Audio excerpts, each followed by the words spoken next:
Sometime நமக்கு சில பிரச்சனைகளின் மிகுதியால் நமக்கு அவருடைய சத்தத்தை கேட்க முடியாமல் போகும்.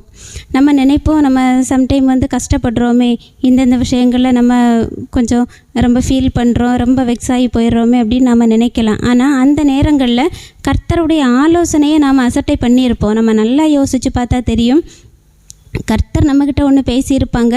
கர்த்தர் பேசும்போது கர்த்தர் சொல்லக்கூடிய ஈஸியான விஷயம், நம்ம மனசுக்கு பிடித்தமான விஷயம்னா நம்ம அதை உடனே ஃபாலோ பண்ணுவோம். அதுவே நமக்கு பிடிக்காத விஷயம்னா கண்டிப்பாக அதை கொஞ்சம் மாற்றி பண்ண முடியுமா அப்படின்னு யோசிப்போம். சில டைமில் நமக்கு பிரச்சனை ரொம்ப இருக்கும்போது கர்த்தருடைய வார்த்தையை கேட்க முடியாது. ஏன்னா நம்ம மனசில் ஒரு அழுத்தம் இருந்துக்கிட்டே இருக்கும், அந்த பிரச்சனையை குறித்த ஒரு பாரம் இருந்துக்கிட்டே இருக்கும்.